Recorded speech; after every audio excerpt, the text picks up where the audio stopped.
শুভ সকাল বন্ধুরা, কেমন আছো? আশা করি সকলে ভালো আছো, সুস্থ আছো। তোমাদের আশীর্বাদ ও দোয়ায় আমিও ভালো আছি, সুস্থ আছি। ওয়াই নুরি ব্লগস চ্যানেলে তোমাদের সকলকে স্বাগত জানিয়ে আবারও একটা ভিডিও নিয়ে চলে আসলাম।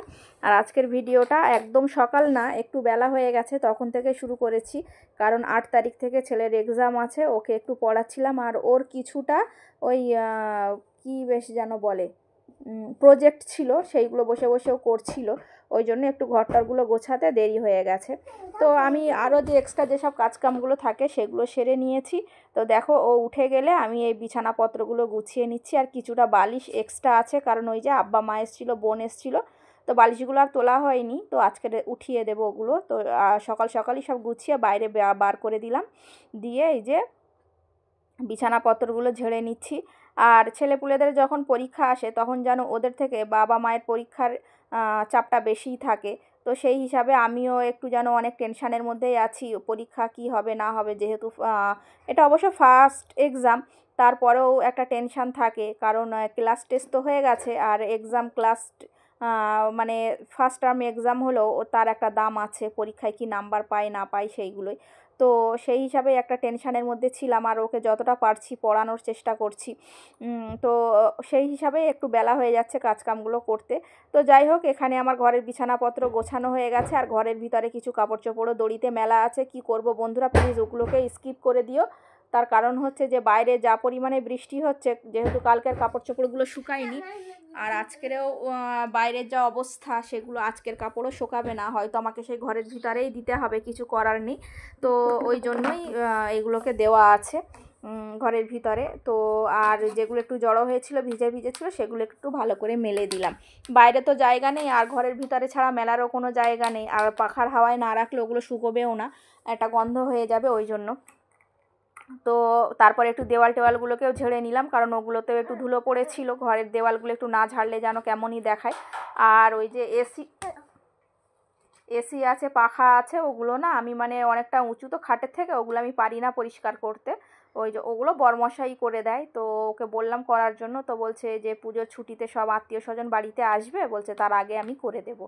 তো তুমি এখন মানে দেওয়াল টেওয়ালগুলো ঝেড়ে নাও, বা যেগুলো পারো সেইগুলো করে নাও, বাকিটা আমার জন্য রেখে দাও, আমি করে দেবো।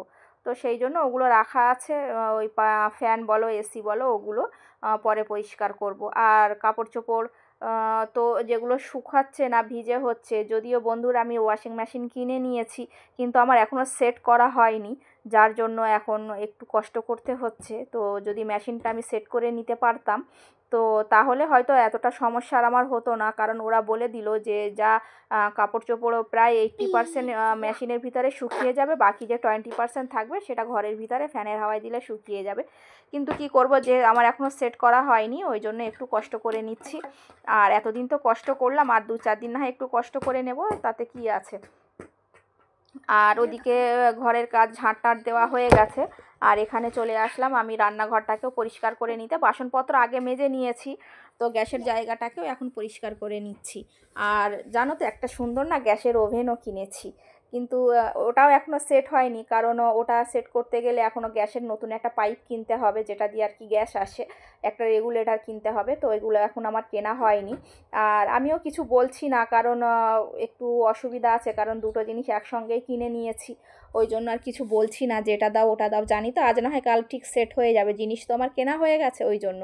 তো তারপরেও এই গ্যাসটাকে সুন্দর করে মুছে নিচ্ছি, কারণ আমার যখন যখন আমি সংসার পেতেছিলাম, তখন প্রথম আমি হাঁড়ি এই গ্যাসেই দিয়েছিলাম, এই ওভেনটাতে।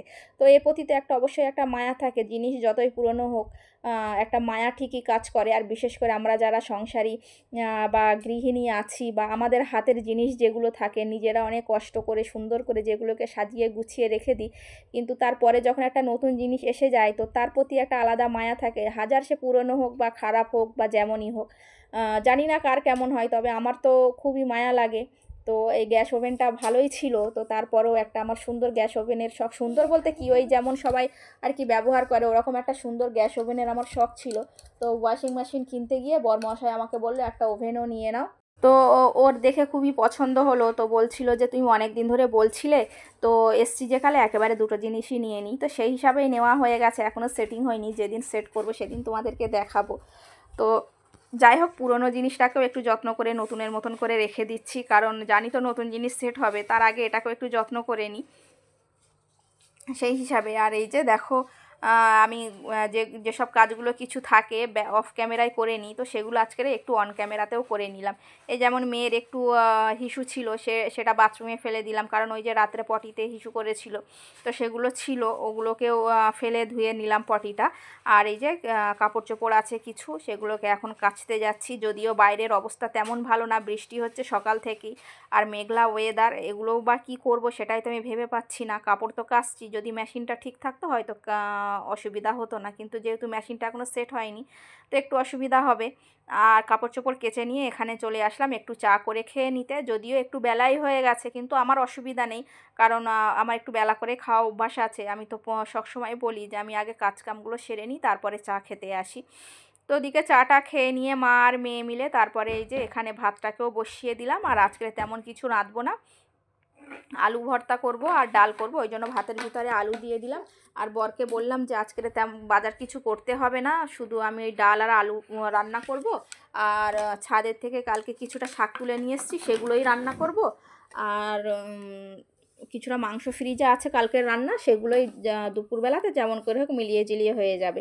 তো তার কারণ কি বলো তো, ওই যে অনেকটা টাকার জিনিস নিয়ে এসেছি, তো মনে হচ্ছে যদি কিছু সেভ করতে পারি, এটাই একটা চিন্তা ভাবনা। কারণ জানো তো তেমন কোনো যে বিশাল কিছু ইনকাম আছে বা বিশাল কিছু রিল্যাক্স তেমনটাই নয়।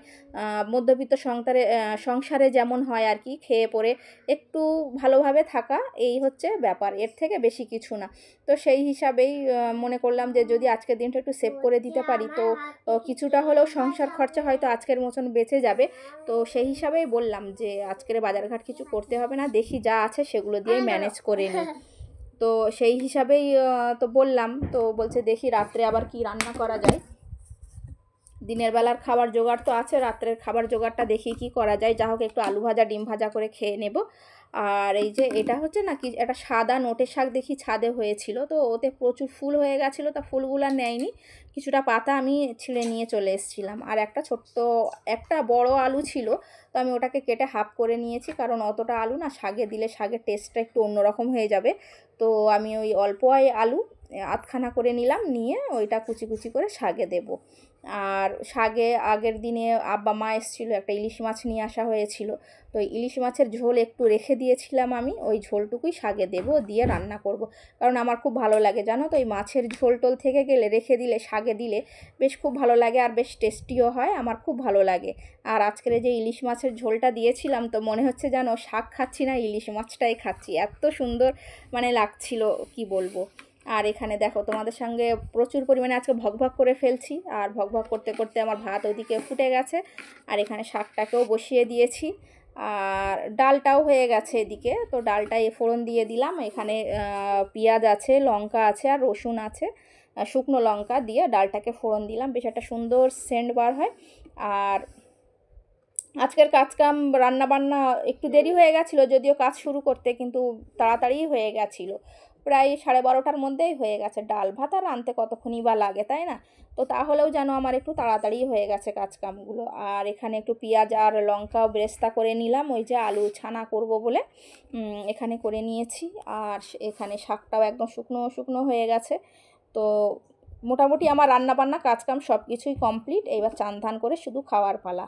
আর শেষে গ্যাসের জায়গাটাকে একটু মুছে দিচ্ছি। তো বন্ধুরা, ভিডিওটা কেমন হলো জানিও, আর ভালো লাগলে লাইক শেয়ার কমেন্ট করে দিও। আজকের ভিডিও এই পর্যন্তই।